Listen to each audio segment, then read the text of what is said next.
اعوذ باللہ من الشیطان اللعین الرجیم بسم اللہ الرحمن الرحیم رب اشرح لی صدری ویسر لی امری واحلل عقدۃ من لسانی یفقهوا قولی شہر رمضان الذی انزل فیہ القرآن ھدی للناس وبینات من الھدی والفرقان ان اللہ وملائکتہ یصلون علی النبی یا ایھا الذین آمنوا صلوا علیہ وسلموا تسلیما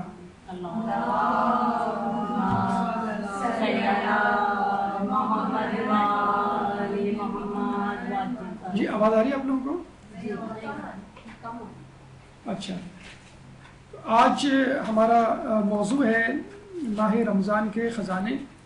اس سے پہلے ماہ رمضان کے حوالے سے جو گفتگو آپ کے سامنے پیش کی گئی اس میں فلسفہ روزہ آپ کے سامنے بتلایا گیا کہ روزے کی علتیں کیا ہیں، اسباب کیا ہیں، جواز کیا ہے۔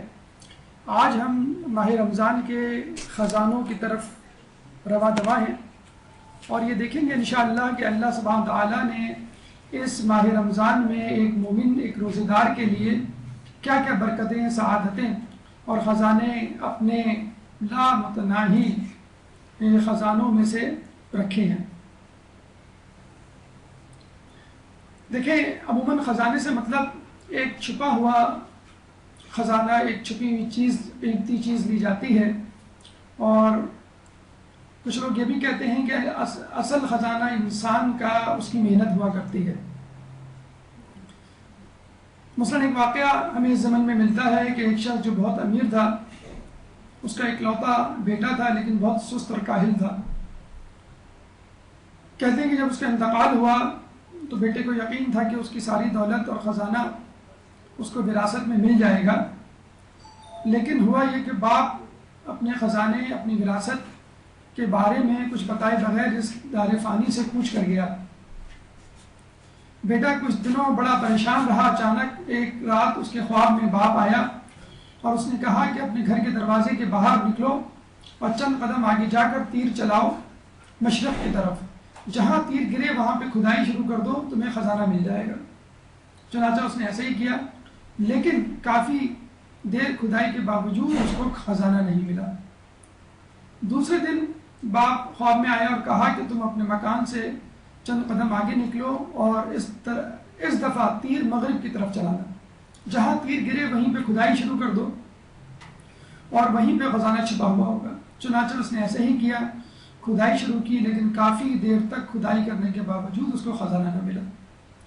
تیسرے دن وہی باپ اس کے خواب میں آیا اور اس دفعہ مشرق اور مغرب کی بجائے شمال کی طرف اشارہ کر کے کہا کہ یہاں تیر چلاؤ، یہاں کھدائی کرو، یہاں خزانہ ملے گا، لیکن وہی ہوا جو 2 دن سے ہو رہا تھا۔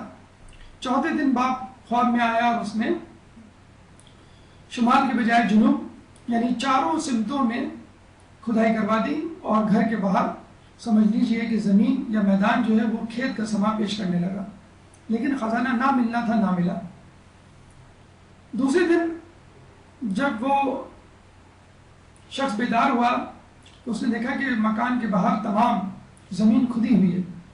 اس کے دل میں خیال آیا کہ کیوں نہ میں اس کھدی ہوئی زمین میں بیج ڈالوں، پانی ڈالوں، کھاد ڈالوں، شاید کچھ سبزی اور ترکاری، کچھ پودے، کچھ اناج اس میں اگائیں، جن کو کھا کر، جن کو بیچ کر میں اپنا کاروباری زندگی چلا سکوں اور حیات کو برقرار رکھ سکوں۔ چنانچہ اس نے ایسا ہی کیا اور کچھ دنوں کے بعد اس کی فصل لہلہانے لگی اور وہ خوشحال زندگی گزارنے لگا، اور کچھ ہی سالوں بعد وہ شہر کا متمول ترین شخص بن گیا۔ کچھ عرصے بعد باپ دوبارہ اس کے خواب میں آیا اور کہا کہ انسان کا اصل خزانہ اس کے اندر چھپی ہوئی صلاحیت اور اس کی محنت ہے۔ تو کچھ لوگ آپ کے اندر چھپی ہوئی خزانوں، چھپی ہوئی قوتوں کو خزانہ کہا کرتے ہیں، لیکن ایک وہ خزانہ ہوتا ہے جو بغیر کسی محنت کے مل جاتا ہے۔ حالانکہ دیکھا جائے تو اس میں بھی ایک محنت شامل ہوتی ہے۔ مثلا انسان کو اگر کوئی نقشہ ملے اور اس نقشے میں ایک خزانے کا ذکر، خزانے کی ایک جگہ بتلائی گئی ہو اور خزانہ انتہائی قیمتی ہو، کسی بادشاہ کا چھوڑا ہوا ہو، تو وہ شخص رسک لیتے ہوئے اپنی زندگی کا اپنے گھر سے نکل کھڑا ہوتا ہے۔ ایسے قصے کہانیاں آپ کو کئی کتابوں میں ملیں گے اور سنے بھی ہوں گے. سمندری سفر کرتا ہے، سمندر کی موجوں سے کھیلتا ہے، اپنی جان کو خطرے میں ڈالتا ہے، کسی جزیرے میں اترتا ہے، وہاں بھوک پیاس کی زندگی گزارتا ہے، وہاں کے جنگلات سے گزرتا ہے، وہاں کے درندے، وحشی جانوروں، سانپ بچھو سے اپنی زندگی کو بچاتا اس جگہ پہنچتا ہے کہ جہاں خزانہ پوشیدہ ہوتا ہے، اور کھودتا ہے تو وہ خزانہ مل جاتا ہے، اور اس خزانے کو چوروں سے، لٹیروں سے چھپتے چھپاتے بڑی مشکل سے سفر کرتے ہوئے واپس اپنے گھر آتا ہے، اور پھر اس خزانے سے مستفید ہوتا ہے. یہاں نہ ہم آپ سے اس خزانے کی بات کریں گے جس کے لیے آپ کو کھدائی کرنی پڑے، نہ اس خزانے کی بات کریں گے جس کے لیے آپ کو طویل سفر بھی جانا پڑے. یہ جو خزانے جن کے بارے میں آپ کے سامنے بات کی گئی، یہ زمینی خزانے ہیں جن کو کھود کے نکالا جاتا ہے اور کسی اور کی امانت یا ملکیت ہوتے ہیں. ہم آج بات کریں گے ایک آسمانی خزانے کی، جو کہ آسمان سے نازل ہوتا ہے، خدا کا خصوصی خزانہ ہوتا ہے اور خصوصی طور پہ آپ کے لیے ہوتا ہے، یعنی اس کی ملکیت پر کوئی جھگڑا نہیں. خزانہ ملنے پر کوئی شخص یہ دعویٰ نہیں کر سکتا کہ مجھے یہ خزانہ واپس کرو، یہ میرا خزانہ ہے. اس خزانے کے لیے آپ کو اپنے گھر سے باہر نہیں جانا پڑتا، کوئی سفر نہیں طے کرنا پڑتا، سمندر کی موجوں سے نہیں کھیلنا پڑتا، نہ جزیرے میں بھوک پیاس کے عالم میں زندگی گزارنی ہوتی، نہ جنگلات کے جانوروں، سانپ بچھوؤں سے اپنے آپ کو بچانا ہوتا ہے. بلکہ دیکھا جائے تو اس میں کچھ بھی نہیں کرنا ہے، یعنی جو کچھ آپ کر رہے ہیں اس کو بھی معطل اور موقوف اور مؤخر کرنا ہے، یعنی کھانا پینا تک آپ کو بند کرنا ہے. تو کتنا عجیب خزانہ ہے. دنیا کے خزانے تو کچھ کر کے ملتے ہیں، یہ الہی خزانہ ہے جو بغیر کیے آپ کو مل رہا ہے. اگر یہ خزانے والی مثال آپ کے سمجھ میں نہیں آ رہی تو چلیے ایک عام روزمرہ کی دنیاوی مثال لے لیتے ہیں جو عملی پریکٹیکل مثال ہے اور جس سے تقریباً ہر شخص آج کل گزر رہا ہے، اور وہ ہے سیل. آپ کی اطلاع کے لیے عرض ہے کہ آج کل سیل کا زمانہ ہے، یعنی عید کی شاپنگ سے پہلے، ماہ رمضان سے پہلے جو شعبان اور رجب کا مہینہ ہوتا ہے، وہ مختلف مارکیٹوں میں سیل لگی ہوتی ہے. آپ تاریخ روڈ چلے جائیں، گولڈن مارکیٹ چلے جائیں، آپ جامع کلاتھ چلے جائیں، حیدری چلے جائیں، بابر مارکیٹ چلے جائیں، لیاقت مارکیٹ چلے جائیں، فورم چلے جائیں، آپ میٹرو کہیں پہ بھی چلے جائیں، آپ کو ہر جگہ سیل نظر آئے گی. کیوں؟ کیونکہ ان کو عید کے لیے نئے اسٹاک کو لانا ہوتا ہے، اور اس کے لیے ضروری ہے کہ الماریوں، شیلفوں اور دکان سے تمام پرانی چیزوں کو ہٹا دیا جائے. اس کا طریقہ یہی ہوتا ہے کہ سیل لگائی جائے 50% یا 50% سے کم، اور عوام کو ترغیب دی جائے کہ وہ ان چیزوں کو خریدیں. کرسمس کے دوسرے دن لگتی ہے یہ سیل، اور جس میں طویل طویل قطاریں ہوتی ہیں، لوگ رات سے جا کے بیٹھ جاتے ہیں اور کوشش کرتے ہیں کہ جتنا کچھ سمیٹ سکیں اس سیل سے سمیٹ لیں. اس کو آپ باکسنگ ڈے کہہ لیں، یا یوم مکہ بازی کہہ لیں، یوم پٹائی کہہ لیں، یوم سرپٹاول کہہ لیں، جو بھی کہہ لیں، لیکن اس دن مغربی ممالک میں دکانوں پر بھی انتہا رش ہوتا ہے. چنانچہ ہمارے ہاں بھی جب بھی سیل لگتی ہیں دکانوں پر یا بازاروں میں، تو خواتین فوراً ایک دوسرے کو خبر دیتی ہیں، اور آپ نے دیکھا ہوگا کہ جس دکان پہ جتنی زیادہ سیل لگی ہوتی ہے ان دکانوں پر اتنا ہی زیادہ رش ہوتا ہے. بس یوں سمجھ لیجئے رمضان یعنی ماہ رمضان بھی ایک سیل ہے، لیکن یہ آخرت کی سیل ہے کہ جس میں اللہ تعالیٰ نیکیوں کو تقریباً، نعمتوں کو تقریباً فری آف کاسٹ بانٹ رہا ہے، تقریباً نہیں کے برابر. دنیاوی سیل میں تو پھر بھی کچھ نہ کچھ آپ کو دینا پڑتا ہے، 50%، 20%، 10%، لیکن آخرت کی جو سیل ماہ رمضان میں لگائی گئی ہے اس میں انسان کو کچھ بھی نہیں دینا پڑتا، بلکہ جو کچھ کر رہا ہوتا ہے، جو کچھ دے رہا ہوتا ہے اس کو بھی روک لینا ہوتا ہے. یعنی بہت زیادہ کھانے کی کوئی جیت، ریس یا کمپٹیشن نہیں ہوتا، بلکہ کم کھانے کا، کہیں باہر گھومنے اور جانے کا جسے کہتے ہیں کہ مقابلہ نہیں ہوتا، بلکہ گھر میں بیٹھنے کا اور عبادت کرنے کا.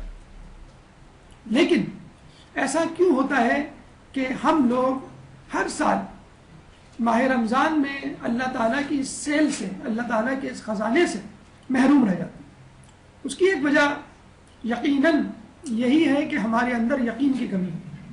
آیات اور روایات میں ماہ رمضان سے متعلق جتنی برکتیں، سعادتیں اور خزانے بتلائی گئے ہیں ان کو ہم پڑھ تو لیتے ہیں لیکن ان پہ یقین شاید ہمیں نہیں پیدا ہو پاتا ہمارا. کون سا یقین؟ حارثہ والا یقین، جو کہ اصحاب صفہ میں سے تھے، رسول اللہ کے صحابی. ایک دفعہ فجر میں رسول اللہ کی ملاقات ہوئی حارثہ سے، اور رسول اللہ نے دیکھا کہ حارثہ کا رنگ زرد ہو چکا ہے، آنکھیں سرخ ہیں اور گردن ڈھلکی جا رہی ہے، جیسے کئی دنوں سے سویا نہ ہو، کئی دنوں سے بھوکا ہو. رسول اللہ نے پوچھا، یا حارثہ تم نے کس حالت میں صبح کی؟ حارثہ نے جواب دیا کہ اس حالت میں صبح کی کہ میں یقین سے ہوں. رسول اللہ نے پوچھا اس یقین کی کیا علامات ہیں؟ حارثہ نے جواب دیا کہ اس یقین کی علامات یہ ہیں کہ یہ یقین مجھے راتوں کو جگائے رکھتا ہے اور دن میں بھوکا رکھتا ہے.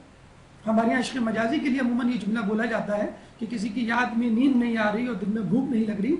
تو حارثہ ایک حقیقی عشق الہی میں مبتلا تھا، اور اس عشق الہی کی وجہ سے رات رات بھر جاگتا، اللہ کی عبادت کرتا، ذکر الہی کرتا، اور دن میں روزے رکھتا اور اللہ تعالیٰ کے اذکار میں مشغول رہتا.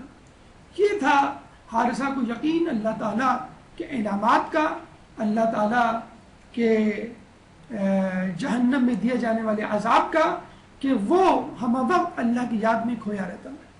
رسول نے پوچھا، یا حارثہ کچھ اور علامات بتاؤ. حارثہ نے کہا کہ ان کی اور علامات یہ ہیں کہ میں اس وقت آپ سے محو گفتگو ہوں، لیکن اپنی کانوں سے جہنم کے دہکتے ہوئے شعلوں کو اور اس میں جلنے والے لوگوں کی آوازوں کو سن رہا ہوں، اور اپنی آنکھوں سے جنت میں موجود جنتیوں کو نعمتوں سے لطف اندوز ہوتے ہوئے دیکھ رہا ہوں. اچھا، جیسا کہ آپ کو معلوم ہے رمضان، ماہ رمضان انشاءاللہ کل یا پرسوں شروع ہو جائے گا، اور روزہ باطل کر دینے والی چیزوں میں ایک چیز یہ بھی ہے کہ انسان جان بوجھ کر خدا اور اس کے رسول سے جھوٹ کی نسبت دے.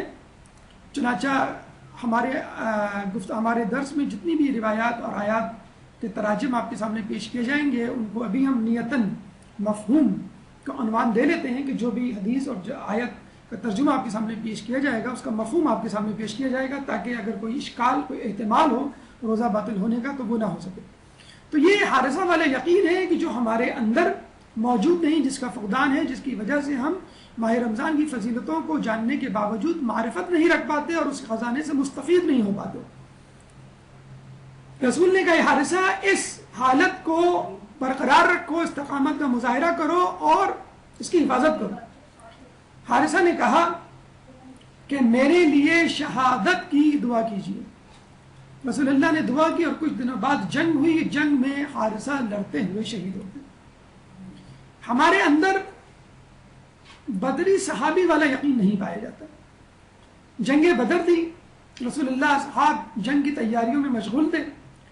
ایک شخص کا وہاں سے گزر ہوتا ہے اور رسول سے پوچھتا ہے کہ رسول اللہ کیا ہو رہا ہے؟ رسول کہتے ہیں کہ جنگ کی تیاری ہو رہی ہے. وہ شخص کہتا ہے کہ اگر میں اس جنگ میں لڑ کر مر جاؤں تو مجھے کیا ملے گا؟ رسول کہتے ہیں کہ تمہیں جنت ملے گی. وہ شخص کھجوریں کھا رہا تھا. جب اس نے یہ جملہ سنا تو کہا کہ میرے اور جنت کے درمیان فقط موت کا فاصلہ. چنانچہ اسی وقت اس نے کھجوریں پھینکی اور میدان جنگ میں تلوار لے کے کود پڑا اور لڑتے لڑتے شہید ہو گیا. اور جو فاصلہ اس کے اور جنت کے درمیان تھا یعنی موت، اس کو بھی عبور کر لیا. تو ہمارے اندر اصحاب صفہ یعنی حارثہ والا یقین مفقود ہے، ہمارے اندر بدری صحابی والا یقین مفقود ہے. تو اس پہ غور کیجئے کہ آخر یہ یقین ہم کو حاصل کیوں نہیں ہو پاتا. اس کی بہت ساری وجوہات ہو سکتی ہیں. انشاءاللہ اگلے دروس میں، آنے والے دروس میں اس پہ روشنی ڈالی جائے گی کہ وہ کون سی غلطیاں، وہ خامیاں ہیں جن کی وجہ سے ہم رمضان سے، ماہ رمضان میں سے حاصل ہونے والی برکتوں، سعادتوں کو نہیں سمیٹ پاتے. لیکن ایک قدر مشترک جو تمام لوگوں میں پائی جاتی ہے، عورتوں میں، مردوں میں، بوڑھوں میں، بچوں میں، کالوں میں، گوروں میں، پڑھے لکھے جالوں میں، وہ یہ ہے کہ انسان نے مذہبی احکامات کو بہت لائٹ، بہت آسان لینا شروع کر دیا، ٹیک اٹ ایزی، اور دین کو گویا کہ ایک مذاق میں تبدیل کر دیا. ہمارے لیے ہنسی مذاق کی چیزیں، کھیل کود کی چیزیں، لہو و لعب کی چیزیں سنجیدہ ہو چکی ہیں، اور جو سنجیدہ چیزیں ہیں یعنی دین کے احکامات، وہ ہنسی مذاق اور کھیل کود میں تبدیل ہو چکے ہیں. ابھی ہم اس درس کے سلسلے میں عربک ویب سائٹ رمضان لکھ کر گوگل پہ سرچ کر رہے تھے تو عربک ویب سائٹ میں یقین کیجئے ماہ رمضان سے متعلق آیات اور روایات تو کم ملی، لطیفے زیادہ ملے، کارٹون زیادہ ملے. تو یہ ایک مغربی ثقافت ہے کہ دین کو اس طرح آسان اور ایزی لو اور اس کو اس طرح مذاق میں تبدیل کر دو کہ اس کی اصل روح اس میں سے نکل جائے، اور اگر اس کے بعد تم دین پر عمل پیرا ہو تو تمہیں وہ فوائد حاصل نہ ہو سکے جو کہ اللہ تعالیٰ نے، جو کہ کتابوں میں اور پیغمبروں نے منقول کیے ہیں، روایت کی ہے. اب آپ یہ دیکھ لیجئے کہ ہم کھیل کود کو کتنا سنجیدہ لیتے ہیں. ورلڈ کپ جاری ہے، لوگوں کی شب بیداری جاری ہے، 3 میچ آتے ہیں، تینوں میچ دیکھے جاتے ہیں. کون جیتا لوگوں کو معلوم ہوتا ہے، کون ہارا، کتنے گول سے ہارا، کل کس کا میچ ہے، 1 ہفتے بعد کس کا میچ ہے، کیا ٹائم ٹیبل ہے. رمضان کا بھی یہ نہیں پتا، ارے رمضان آ گیا، کل رمضان ہے، پرسوں رمضان ہے. لیکن ورلڈ کپ کے میچ فائنل تک کا اسکیجول ان کو یاد ہے. کون جیتا بھائی؟ ارجنٹائن جیت گیا. کیسے جیت گیا بھائی؟ میسی نے گول کیا. ارے میسی تو اسپین کا کھلاڑی ہے. ارے نہیں، وہ اسپین کا کھلاڑی نہیں، وہ اسپین کے کلب بارسلونا کا کھلاڑی ہے، اور اصل میں وہ ارجنٹینا کے ملک سے تعلق رکھتا ہے. اسپین ہار گیا، اچھا پچھلی مرتبہ بھی ہارا تھا، جی پچھلی مرتبہ بھی ہارا تھا، لیکن فائنل میں جیت گیا. میسی کون؟ فلاں شخص جس کا بیٹا بھی فلاں کلب سے کھیلتا ہے، جس کے پاس اتنی دولت ہے، فلاں جسے کہتے ہیں کلر پسند ہے، فلاں ملک میں فلاں جگہ پہ رہتے ہیں، اتنی دولت کا مالک ہے. تمام تر تفصیلات معلوم ہیں. اگر ان کو وضو کے مسائل پوچھے جائیں، اگر ان کو روزے کے مسائل پوچھے جائیں، روزے کے مبطلات پوچھے جائیں، روزے کی شرائط، نماز کی شرائط پوچھی جائیں، تو چہرہ جو ہے بالکل بلینک فیس کی طرح زیرو ہو جاتا ہے. تو ہم نے ٹی وی کے پروگراموں کو، کھیل کود کو بہت سنجیدہ لے لیا، فیشن کو بہت سنجیدہ لے لیا. اگر پینٹ کی کریز تھوڑی سی خراب ہو جائے، ٹیڑھی ہو جائے، 2 بن جائے، تو ہم گھر سر آسمان کو اٹھا لیتے ہیں. کھانے میں تھوڑا سا نمک زیادہ ہو جائے، چائے ٹھنڈی ہو جائے، تو ہم گھر جو ہے وہ چیخنا چلانا شروع کر دیتے ہیں. لیکن ہماری نماز قضا ہو جائے، ہماری نماز جسے کہتے ہیں کہ مزہ نہ آئے، تو ہمیں اس کی کوئی فکر نہیں. نماز ہماری جو ہے وہ اشکال میں گزر جائے، رکعتوں کا شک ہو جائے، اللہ تعالیٰ معاف کرنے والا ہے. تو دنیاوی معاملات میں، کھیل کود کے معاملات میں بہت سنجیدگی، اور سنجیدہ معاملات میں نہایت لہو و لعب اور غیر سنجیدگی کا مظاہرہ. امام سجاد، امام مظلوم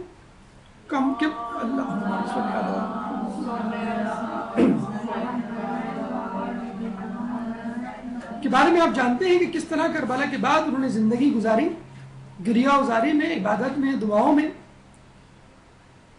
اور لوگ ہمیشہ ان کو غمزدہ دیکھتے، کبھی ہنستے ہوئے نہیں دیکھا.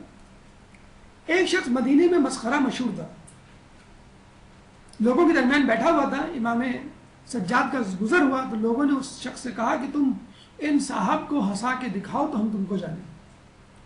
چنانچہ امام سجاد جیسے سامنے سے گزرتے ہیں، یہ مسخرہ شخص پیچھے سے ان کے پیچھے جاتا ہے اور ان کی ابا کو اچک لیتا ہے اور اپنے کاندھے پہ ڈال کر لوگوں کے ساتھ چلنا شروع کر دیتا ہے. امام سجاد نہایت سنجیدگی سے پوچھتے ہیں کہ یہ کون شخص ہے؟ لوگ بتلاتے ہیں کہ مسخرہ ہے اور اپنی حرکتوں سے لوگوں کو ہنساتا ہے.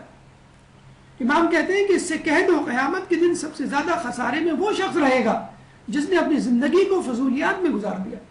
اب مجھے بتلائیے کہ آج کل کیا ہمارے 24 گھنٹے کا دن زیادہ تر فضولیات میں نہیں گزرتا؟ کہتے ہیں اس جملے کا اس شخص میں اتنا اثر ہوا کہ زندگی بھر اس شخص نے کسی سے کوئی مذاق نہیں کیا. کیا ہمارے اندر وہ سنجیدگی پیدا ہو سکتی ہے جو اس شخص میں پیدا ہوئی امام سجاد کا یہ جملہ سن کر؟ جب تک ہم ماہ رمضان کو، دین کے احکامات کو ہنسی مذاق میں اڑاتے رہیں گے، لائٹ لیتے رہیں گے، ٹیک اٹ ایزی والا فارمولا اپنائیں گے، اس وقت تک ماہ رمضان تو کیا دین کے کسی حکم کی حقانیت، اس کی علت، اس کے فلسفے اور اس کی روح کو نہ جان سکیں گے، نہ ان کے معنوں کو پہچان سکیں گے. تو خدا را سنجیدہ ہو جائیے. ماہ رمضان آنے کو ہے، کل یا پرسوں انشاءاللہ شروع ہو جائے گا. اس کا استقبال کیجئے، اس کے بارے میں جو بھی فضائل وارد ہوئے ان کو سمجھنے کی کوشش کیجئے، جو خزانے ہیں ان کو لوٹنے کے لیے تیار ہو جائیے. لیکن اس کے لیے سنجیدگی اولین شرط. یہ نہ ہو کہ قرآن کی آیت انما نحن مستہزئون اللہ یستہزئ کے مصداق آپ بھی اللہ کے غضب کا شکار ہو جائیں. قرآن میں منافقین کے بارے میں اللہ فرماتا ہے وَإِذَا لَقُوا الَّذِينَ آمَنُوا کہ جب وہ ایمان والوں سے ملتے ہیں تو کہتے ہیں کہ ہم ایمان لائے، قالوا آمنا، ہم ایمان لائے، وَإِذَا خَلَوْا إِلَىٰ شَيَاطِينِهِمْ، اور جب وہ اکیلے میں شیطانوں سے ملتے ہیں، قالوا إِنَّا مَعَكُمْ إِنَّمَا نَحْنُ مُسْتَهْزِئُونَ، تو وہ کہتے ہیں کہ ہم تمہارے ساتھ. اور جب ان سے پوچھا جاتا ہے کہ وہ ایمان کا دعویٰ کیا ہوا جو تم مومنوں سے کرتے ہو، تو کہتے ہیں انما نحن مستہزئون، ارے ہم تو ان سے ہنسی مذاق کرتے ہیں. اللہ فرماتا ہے کہ تم نہ ہنسی مذاق نہیں کرتے، اللہ یستہزئ، اللہ تم سے ہنسی مذاق کرتے ہیں. بہم ویمدہم فی طغیانہم یعمہون، سورہ بقرہ کی آیت نمبر 14 اور 15. اور اللہ تعالیٰ ان کو چھوٹ دے رہا ہے تاکہ وہ اپنی گمراہی میں آگے چلے جائیں. تو دیکھیں رمضان کو، ماہ رمضان کو، نمازوں کو، دیگر احکامات کو نہایت سنجیدگی سے لیجیے. اسی میں کسی قسم کا کوئی لطیفہ، کوئی مذاق، کوئی جسے کہتے ہیں بازاری جملے کسنے کی ایک دوسرے کو ضرورت نہیں ہے. اگر کوئی شخص ماہ رمضان میں نہایت سنجیدگی کا مظاہرہ کر رہا ہے، عبادت میں مشغول ہے، تو اس کو بجائے اس کے کہ اس کی حوصلہ افزائی کرے، اس کی حوصلہ شکنی نہ کرے، اور رمضان کو، ماہ رمضان کو اور اس میں آنے والی سعادتوں کو بہت سنجیدگی سے اور سوچ سمجھ کے گزارے. آئیے اس درس کا موضوع، جیسے رمضان کے خزانے ہیں ماہ رمضان کے، سمجھتے ہیں اور یہ دیکھتے ہیں کہ ماہ رمضان میں اللہ تعالیٰ نے ہماری جھولی کے لیے، داغدار دامن کے لیے کس کس قسم کی نعمتوں اور تحائف کو چھپا رکھا ہے. سب سے پہلے ہماری گفتگو وجہ تسمیہ کے حوالے سے ہوگی کہ ماہ رمضان کو رمضان کیوں کہا جاتا ہے. ہماری گفتگو کا دوسرا مرحلہ حکم ماہ رمضان، یعنی ماہ رمضان میں اللہ تعالیٰ نے کیا حکم دیا ہے، کس کو حکم دیا ہے اور کس لیے حکم دیا ہے. اور اس کے بعد ہماری گفتگو کا آخری اور اہم ترین مرحلہ فضائل ماہ رمضان، یعنی ماہ رمضان کے خزانے. آئیے پہلی وجہ تسمیہ یعنی پہلے مرحلے کی طرف چلتے ہیں. اس سے پہلے ایک صلوات.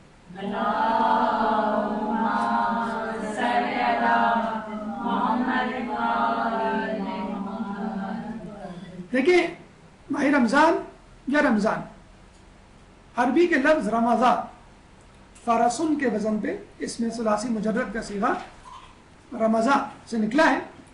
اور رمضان عربی میں تپتی ہوئی ریت کو کہتے ہیں جو سورج کی تمازت سے گرم ہو جائے اور چمکنے لگے. اسی لیے جلتی ہوئی زمین کو رمضا کہا جاتا ہے. اور چونکہ نماز ظہر گرمی کے وقت، یعنی اس وقت جب کہ دھوپ کی شدت اپنے عروج پر ہوتی ہے، اس وقت ہوتی ہے، چنانچہ نماز ظہر کو بعض اوقات نماز رمز بھی کہا جاتا ہے. تو یہ رمضان ماہ رمضان کا مادہ ہے رمضان، جس کا مطلب ہے کہ تپتی ہوئی ریت جو کہ سورج سے انتہائی گرم ہو جائے. اس کا رمضان سے، ماہ رمضان سے کیا تعلق ہے؟ وہ تعلق یہ ہے کہ پہلا ماہ رمضان شدید گرمی میں آیا تھا. یعنی جب روزے فرض ہوئے تھے تو ان دنوں شدید گرمی تھی. یعنی سمجھ لیجیے جو اس وقت ہمارے یہاں موسم چل رہا ہے جون جولائی کا، جولائی میں جو رمضان ہونے جا رہے ہیں. اور اسی وجہ سے اس پہلے ماہ رمضان کو ماہ رمضان کا نام دیا گیا، یا ماہ آتش فشاں بھی لوگ اس کو یاد کرتے ہیں کہ انتہائی گرم ترین دنوں میں.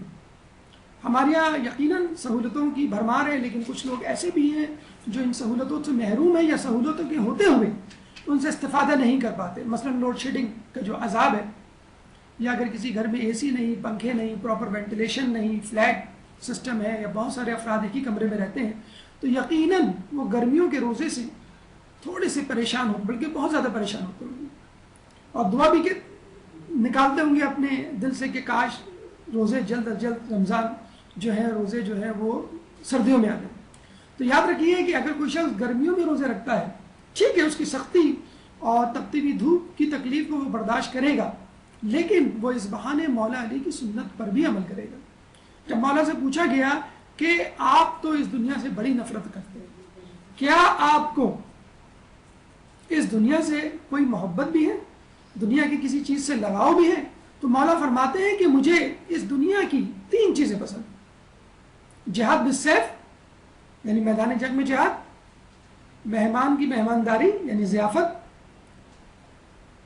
یعنی مہمان کو کھلانا، ہماری طرح نہیں کھانا یا اڑانا، اور تیسری چیز گرمیوں کے روزے.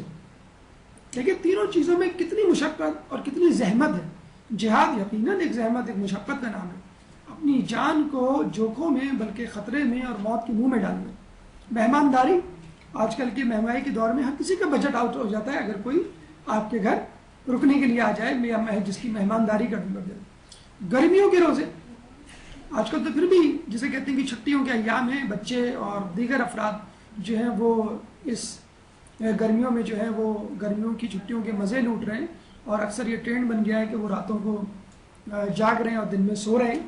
اور کچھ جگہوں پہ تقریباً مذاق کی صورت اختیار کیا گیا ہے کہ پوری رات جو ہے وہ ٹی وی دیکھا جاتا ہے, پوری رات جو ہے وہ کرکٹ کھیلی جاتی ہے, پوری رات جو ہے وہ گپ شپ کی جاتی ہے, بجائے اس کے کہ کوئی عبادت کی جائے, بجائے اس کے کہ کوئی درس و تدریس والا کام کیا جائے, بجائے اس کے کہ کوئی پازیٹیو کام کیا جائے.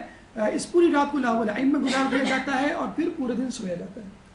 اور یہ نیند جو ہے وہ پہلے تو 12-1 بجے تک ہوتی ہے اور پھر 10-12 دن بعد یہ نیند عصر تک بلکہ مغرب تک چلی جاتی ہے, اور بڑے خوش اٹھتے ہیں کہ بھائی ہمارا روزہ تو بڑا اچھا گزر گیا. روزہ اچھا نہیں گزر گیا, آپ روزے نے آپ کو گزار دیا. آپ نے روزے کو نہیں ضائع کیا, روزے نے آپ کو ضائع کیا.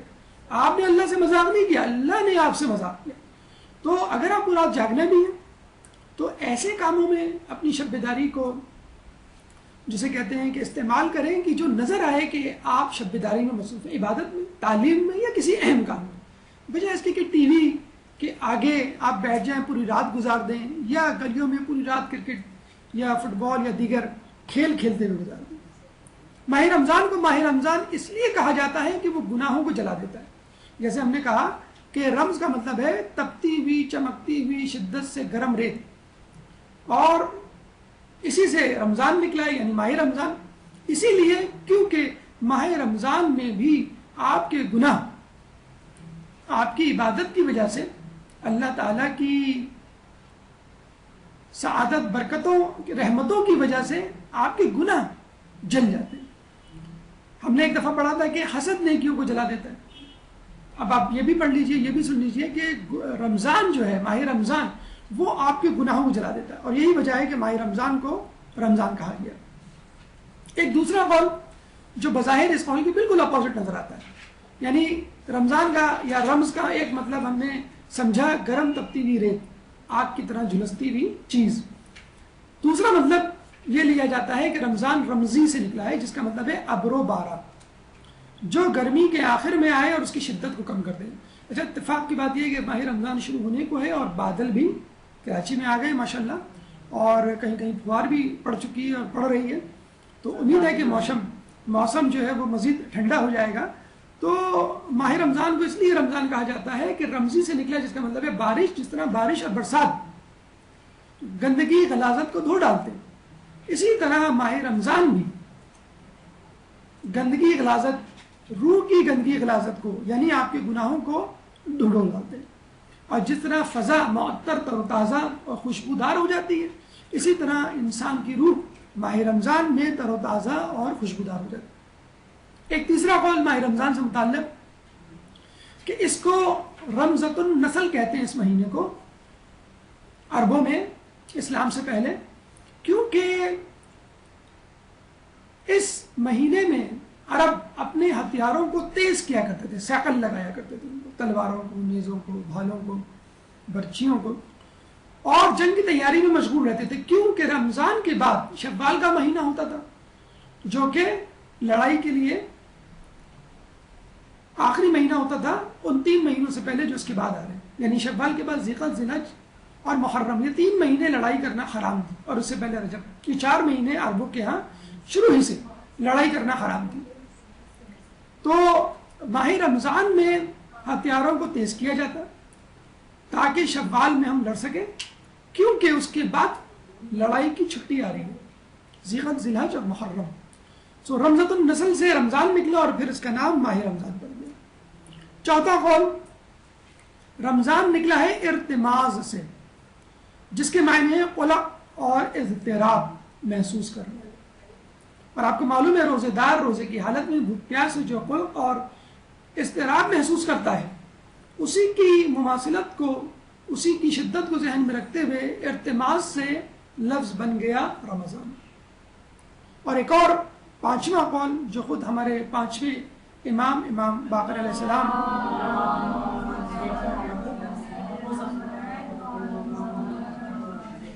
سے منقول ہے، وہ کہتے ہیں کہ یہ نہ کہا کرو یہ رمضان ہے اور یہ رمضان گیا اور رمضان آیا، اس لیے کہ رمضان اللہ سبحانہ کے ناموں میں سے ایک نام ہے اور اللہ تعالیٰ کہیں آتا جاتا نہیں، لہٰذا ماہ رمضان کہا کرو۔ تو سن لیجئے اللہ تعالیٰ کے بہت سارے نام ہیں، 99 نام تو آپ نے سنے رکھے، اس کے علاوہ بھی بہت سارے نام ہیں، ایک نام ان ناموں میں سے رمضان بھی ہے، چنانچہ اس مہینے کو ماہ رمضان کہنا چاہیے، یعنی اللہ کا مہینہ، کیونکہ رمضان خود اللہ کے ناموں میں سے ایک نام ہے۔ اسی طرح ماہ رمضان کو روزوں کا مہینہ بھی کہا جاتا ہے اور صبر کا مہینہ بھی کہا جاتا ہے، جس طرح کہ قرآن کی آیت ہمیں ملتی ہے وَاسْتَعِینُوا بِالصَّبْرِ وَالصَّلَاةِ کہ استعانت مدد لو نماز سے اور صبر سے۔ جب پوچھا گیا صبر کیا ہے، نماز تو سمجھ میں آ گئی، تو بتلایا گیا کہ صبر روزے کا نام ہے، یعنی مدد حاصل کرو نماز سے اور روزوں سے اگر تم پر کوئی مصیبت آ پڑے۔ اور پہلے زمانے میں یہ ہوا کرتا تھا، صرف مسلمانوں نہیں دیگر قوموں میں بھی، کہ اگر کوئی مصیبت پڑتی تھی تو روزے رکھتے تھے کہ اپنے اندر ایک استقامت اور جرت، بہادری، ایک طاقت پیدا کرے۔ یہ تمام معنی لفظی اعتبار سے ہوئے، جس سے کسی حد تک ماہ رمضان کو رمضان کہنے کی وجہ ہمیں پتہ چلی۔ اب آئیے اصطلاحی معنی، جو کہ جسے کہتے ہیں کہ جن معنوں میں یہ لیا جاتا ہے اور جس کی وجہ سے ہم پر کچھ فرائض عائد ہوتے ہیں، وہ قرآن کی ایک آیت سے آیا ہے، سورہ بقرہ آیت نمبر 185 185 شہر رمضان الذی انزل فیہ القرآن ھدی للناس وبینات من الھدی والفرقان فمن شہد منکم الشہر فلیصم۔ یہ ماہ رمضان وہ مہینہ ہے کہ جس پہ قرآن نازل ہوا، جو کہ ہدایت ہے انسانوں کے لیے، اور جس میں ہدایت کی واضح دلیلیں ہیں، اور یہ فرقان ہے یعنی حق و باطل میں فرق کرنے والا ہے۔ فمن شاہد منکم، پس تم میں سے جو بھی اس کو پائے، منکم الشہر فلیصم، پس وہ روزے رکھے، اس مہینے روزے رکھے۔ تو رمضان مہینے کا نام ہے، نواں قمری مہینہ چاند کے اعتبار سے، یہ وہ مہینہ ہے کہ جس میں قرآن نازل ہوا، یہ وہ مہینہ ہے کہ جس میں روزے رکھنے کو ایک واجب حکم قرار دیا گیا۔ اور روزہ کیا ہے؟ اگر ہم اس کی اصطلاحی تعریف کی طرف چلیں، روزہ یعنی صبح صادق سے وقت مغرب تک قربت الہی کے ارادے سے ان تمام چیزوں سے پرہیز کرنا جنہیں روزے کے لیے مبتل اور مضطر قرار دیا گیا ہے، یعنی سحری سے افطاری تک کھانا پینا اور دیگر چیزوں سے آپ کو پرہیز کرنا ہے کہ جن سے روزہ ٹوٹ سکتا ہے، مبتلات و مسترات سے کہ جن سے روزہ خطرے میں پڑ سکتا ہے، اور یہ آپ کو ماہ رمضان میں کرنا ہے۔ ماہ رمضان نواں قمری مہینہ ہے جس میں تمام مومنوں، تمام مسلمانوں کے لیے واجب قرار دیا گیا ہے کہ وہ روزے رکھیں۔ اب آئیے ہماری گفتگو کے دوسرے مرحلے کی طرف، حکم ماہ رمضان۔ اس سے پہلے بہت تیزی سے آپ آگے بڑھیں۔ روزے کی تعریف تو میرے خیال میں آپ لوگوں نے فقہ میں اور فقہی جو دروس میں ہیں اس میں پڑھ لی ہوگی۔ یہاں ہمارا مطلب ہے اخلاقی حوالے سے اس پہ گفتگو کرنا۔ بہرحال روزہ یعنی صبح صادق سے وقت مغرب تک قربت الہی کے ارادے سے ان تمام چیزوں سے پرہیز کرنا جنہیں روزے کے لیے مبتل اور مضطر قرار دیا گیا۔ اب آئیے ہماری گفتگو کا تیسرا مرحلہ یعنی حکم ماہ رمضان۔ اس ماہ رمضان کے لیے ہم مومنوں پر، ہم مسلمانوں پر، ہم اہل بیت کے چاہنے والوں پر کیا فرض عائد ہوتا ہے؟ ایک درود پڑھ دیں محمد علیہ۔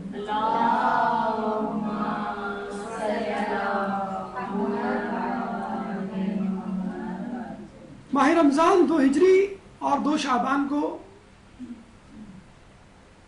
اللہ تعالیٰ نے مسلمانوں کو خوشخبری سنائی کہ اس مہینے روزے رکھو، یعنی ماہ رمضان کے روزے 2 ہجری 2 شعبان کو فرض ہوئے، یعنی رسول اللہ کی شہادت 11 ہجری کو ہوتی ہے، تو یوں سمجھ لیجیے تقریباً 9 سال اصحاب رسول کو رسول اللہ کی رہنمائی میں ان کے ساتھ اٹھتے بیٹھتے ماہ رمضان کو گزارنے کا موقع ملا۔ حج آخری سال فرض ہوا تھا، چنانچہ ایک ہی سال وہ رسول اللہ کی رہنمائی میں وہ فریضہ انجام دے سکے، لیکن رمضان الحمدللہ انہوں نے 9 سال تک رسول اللہ کے ساتھ گزارے۔ ہمارے چھٹے امام امام جعفر صادق علیہ السلام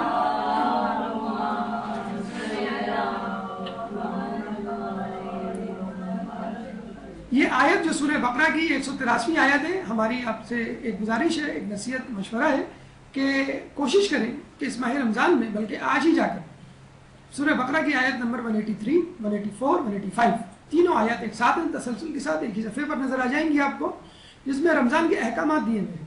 اس کی تفسیر نمونہ یا کسی بھی اچھی تفسیر سے پڑھ لیجئے، اور آج کل کسی بھی تفسیر کو آن لائن حاصل کرنا کوئی مسئلہ نہیں ہے، تفسیر نمونہ آن لائن بھی موجود ہے، اور سی ڈی کی فارم میں بھی سبیل سکینہ کے حوالے سے ہم نے بتلایا تھا، ایک سی ڈی ہے جس میں شاید 400 یا ہزاروں کی تعداد میں کتابیں موجود ہیں، جس میں خود تفسیر نمونہ بھی موجود ہے۔ صرف کلک کریں آپ کو 15 جلدیں آ جائیں گی، پہلی جلد کلک کریں آپ کو پہلی جلد مل جائے گی، صفحہ نمبر 439 کلک کریں، لکھیں اس کے اوپر ٹائپ کریں، آپ کو وہ آیت مل جائے گی، تفسیر پڑھ لیجیے، بہت آسان ہے۔ پہلے کیا شاید 4-5 سال پہلے کی بات ہے کہ تفسیر نمونہ کی 27 جلدیں آپ کو خریدنی پڑتی تھیں یا 15 جلدیں، اور اس کو گھر میں کہیں رکھنا پڑتا تھا اور ایک ایک جلد اٹھا کے بار بار دیکھنا پڑتا تھا۔ اب صرف کمپیوٹر پہ ایک کلک پہ آپ کو تفسیر نمونہ، اصول کافی اور بند تاریخ اور جتنی کتابیں ماشاءاللہ موجود ہیں، اردو میں موجود ہیں، انگلش اور فارسی عربی میں تو ہیں ہی، اردو میں بھی جسے کہتے ہیں کہ یہ کتابیں آپ کو مل جائیں گی۔ امام فرماتے ہیں کہ یہ جو آیت ہے، اس آیت کی جو شروعات ہے یا ایھا الذین آمنوا کے بارے میں فرماتے ہیں کہ یا ایھا الذین آمنوا کے خطاب کی لذت نے اس عبادت کی تکان، سختی اور مشقت کو دور کر دیا۔ دیکھیں اس کی مثال کیا ہے، آپ بیٹھے ہوئے، بیٹا علی بڑے اچھے بیٹے ہو، بیٹا ذرا ایک گلاس پانی تو پلانا، دیکھیں وہ فوراً بچہ جو ہے اٹھتے ہوئے اچھلتا ہے اپنی سیٹ سے اور پانی لے کر آتا ہے۔ فاطمہ بیٹی میری بہت چاند سی پیاری سی بیٹی ہے، بیٹا ذرا میرے پیر دبانا، لیکن فوراً وہ اچھل کے آپ کے پیر دبانا شروع کر دے گی۔ تو بچوں کو جتنا پیار و محبت سے پکاریں گے، بلائیں گے، اس کے بعد کوئی حکم کوئی بات بتلائیں گے تو یقیناً وہ غور سے سنیں گا اور تیار ہو جائے گا اس کام کو کرنے کے لیے، بجائے اس کے کہ آپ سے کیا تم نکموں کی طرح بیٹھے رہتے، چلو کچھ کام کرو، چلو میرے پیر دباؤ، تو وہ اس دل سے نہیں دبائے گا۔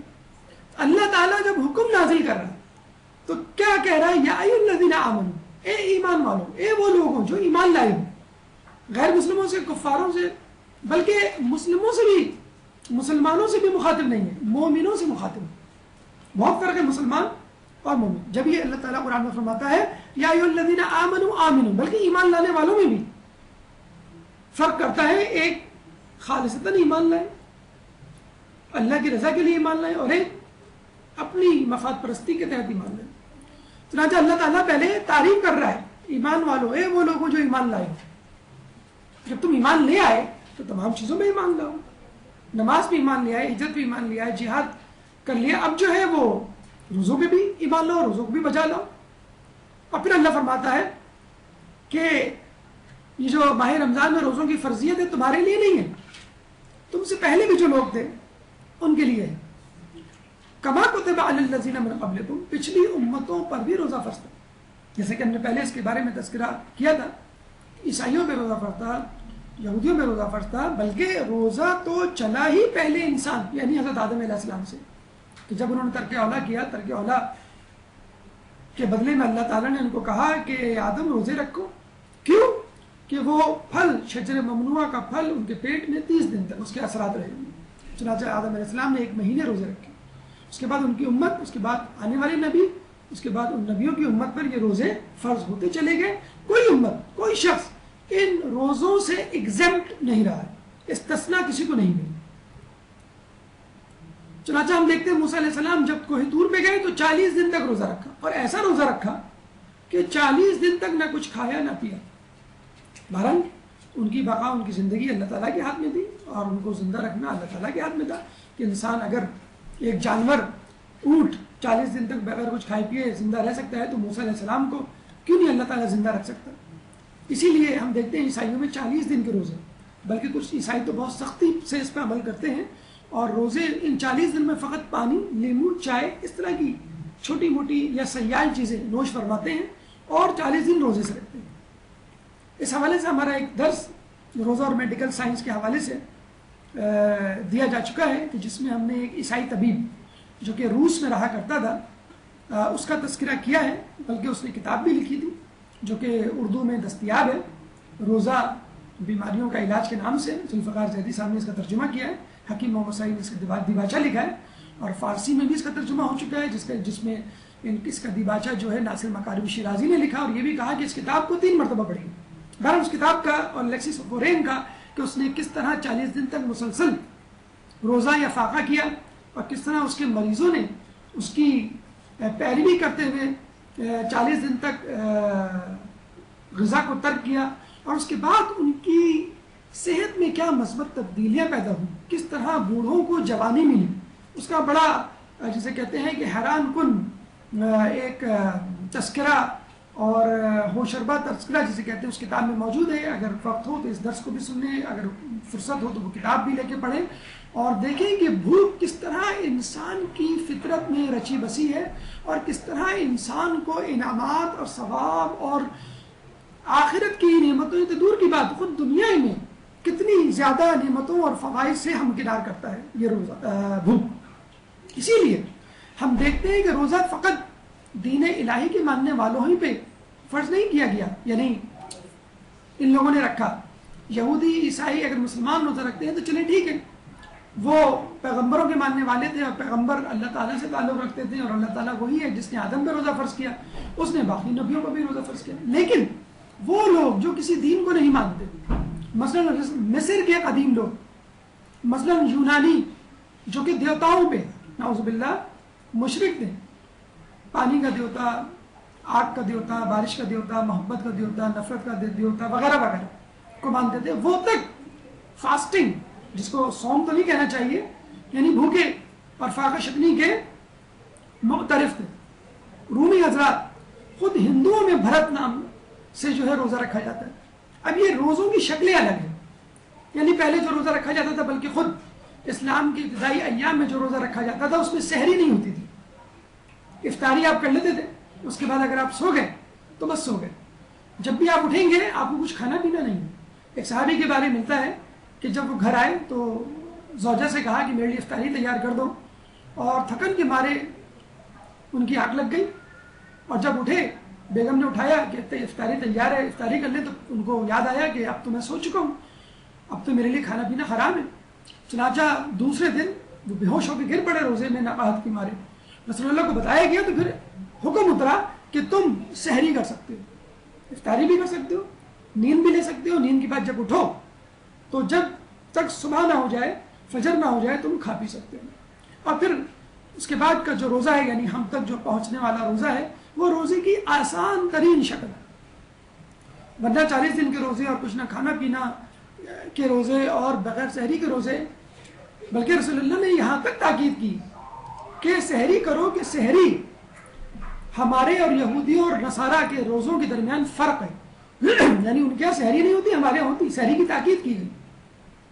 ایسا کیوں ہے کہ خود مسلمانوں میں تو روزے ہیں، بھوک و پیاس کی افادیت کے معترف ہیں ہم لوگ، لیکن دیگر لوگ جو کہ اسلام کو نہیں مانتے وہ بھی بھوک پیاس کے معترف ہیں۔ لیکن اس کی سیدھی سی مثال دی جا سکتی ہے، نہروں، سمندروں، پانی سے متعلق جو جگہیں ہیں، تالاب ہیں، اس کے قریب جو پودے لگتے ہیں وہ پانی کا استعمال زیادہ کرتے ہیں۔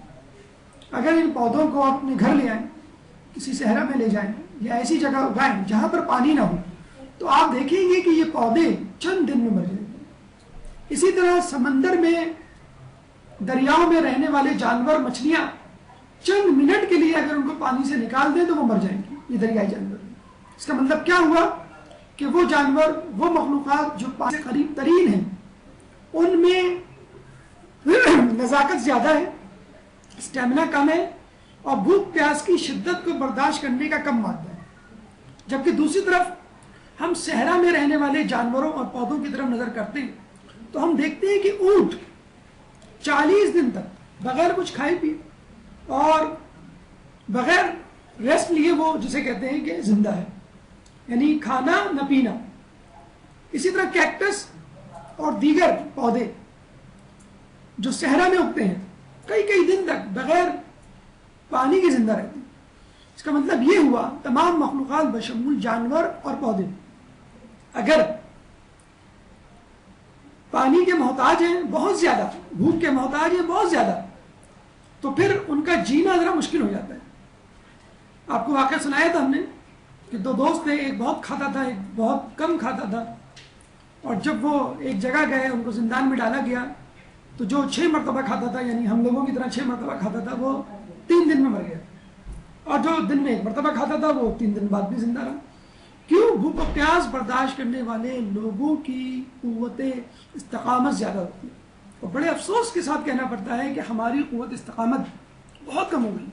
اب تو یہ ہونے لگا ہے کہ مغربی ممالک میں، انگلینڈ میں لوگ علماء سے فتوے لیتے ہیں کہ ہم سے روزہ نہیں رکھا جاتا، بڑی گرمی ہوتی ہے، بڑی پریشانی ہوتی ہے، تو ہم روزے چھوڑ سکتے ہیں بغیر کسی بیماری کے۔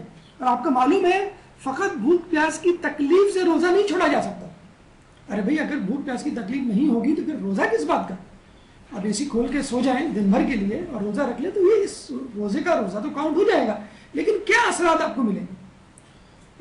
چنانچہ یہ کہنا کہ روزے سے ہمیں تکلیف ہوتی ہے، بھائی تکلیف تو ہوگی، ہاں ایسی تکلیف جس میں جان چلی جائے، بیماری بڑھ جائے یا بیمار پڑ جائے، وہ ایک الگ بات، لیکن بہرحال تکلیف کے ساتھ ہی روزہ رکھنا۔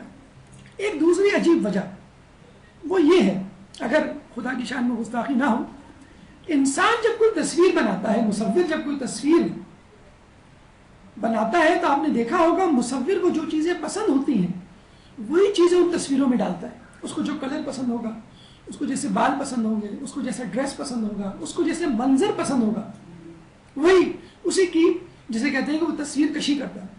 اللہ تعالیٰ نے جب اپنی بلند، جسے کہتے ہیں کہ محبوب ترین مخلوق تخلیق کی، لقد خلقنا الانسان فی احسن تقویم، تو اللہ تعالیٰ کو جو چیزیں پسند تھی اس میں ڈال دی، اور اللہ تعالیٰ چاہتا ہے کہ وہ چیزیں برقرار رہیں۔ اللہ تعالیٰ کو بھوک پسند ہے، اللہ نے بھوک کو ڈال دیا ماہ رمضان کی شکل میں۔ اللہ تعالیٰ کو پیاس پسند ہے، اللہ تعالیٰ نے ماہ رمضان کو ڈال دیا۔ اللہ تعالیٰ کو لوگوں کی مدد پسند ہے، اللہ تعالیٰ نے ایثار ہمدردی کا درس دیا۔ اللہ تعالیٰ کو صبر پسند ہے، اللہ تعالیٰ نے صبر کا حکم دیا۔ تو جو چیزیں اللہ کو پسند ہے، اچھا یہ بات الگ ہے کہ ٹھیک ہے ہم مخلوق صحیح، لیکن وہ تمام صفات جو اللہ میں موجود ہیں، اللہ چاہتا ہے اس کا پرتو، اس کا سایہ، اس کی جھلک میری مخلوق میں نظر آئے۔ اللہ کھانے پینے کا محتاج ہے، اللہ چاہتا ہے کہ میرا بندہ بھی کھانے پینے سے کم از کم 14 گھنٹے کے لیے، 12 گھنٹے کے لیے، 20 گھنٹے کے لیے الگ ہو جائے اور بے نیاز ہو جائے کھانے پینے سے۔ اللہ تعالیٰ لا تأخذہ سنۃ ولا نوم، نہ نیند آتی ہے نہ اونگ آتی ہے۔ اللہ چاہتا ہے کہ آپ کو سحری میں اٹھائے اور شب بیداری کا لیلۃ القدر میں حکم دے اور آپ کی آنکھوں سے نیند کو چرا لے، جس طرح وہ جاگتا ہے آپ بھی جاگیں۔ تو جو جو صفات اللہ میں، اللہ چاہتا ہے کہ وہ صفات، اللہ تعالیٰ اگر نہیں کھاتا تو ٹھیک ہے کھانے کو جائز قرار دیتا ہے، لیکن بہت زیادہ کھانے کو ناپسند کرتا ہے۔ اللہ تعالیٰ نہیں سوتا، ٹھیک ہے سونے کو وَجَعَلْنَا اللَّيْلَ لِبَاسًا وَالنَّهَارَ مَعَاشًا، ہم نے رات کو راحت کے لیے بنایا، سونے کو جائز قرار دیتا ہے، آرام کرنے کو جائز قرار دیتا ہے، لیکن بہت زیادہ سونے کو ناپسند کرتا ہے۔ روایت میں آیا ہے کہ جو شخص بہت کھاتا ہے اور بہت سوتا ہے اللہ کا دشمن ہے۔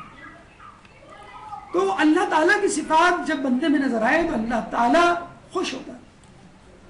اور وہ کیا چیز ہے، وہ کون سی ایسی صفت ہے جس کو ہم حاصل کر لیں تو گویا اللہ تعالیٰ کی ہر خواہش کو ہم نے پورا کر دیا ایک خواہش میں، یعنی ایک تیر سے تمام چیزیں شکار کر لیں۔ وہ ہے تقوی، جس کا تذکرہ بطور ہدف اس آیت کے آخر میں کیا گیا ہے، یا ایھا الذین آمنوا کتب علیکم الصیام کما کتب علی الذین من قبلکم، کیوں؟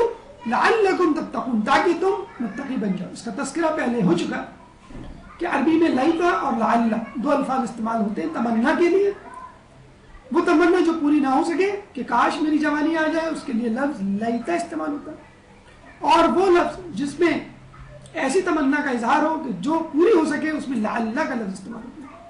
تو لعلکم تتقون یعنی تاکہ تم شاید کہ انشاءاللہ خواہش ہے کہ تم متقی بن جاؤ، یہ ہے ہدف کہ جس میں تمام اہداف آ جاتے ہیں۔ دیکھیے اللہ تعالیٰ آخر تقوی کو بھوک سے کیوں جوڑ رہا ہے، اللہ تعالیٰ تقوی کو ماہ رمضان المبارک سے کیوں جوڑ رہا ہے؟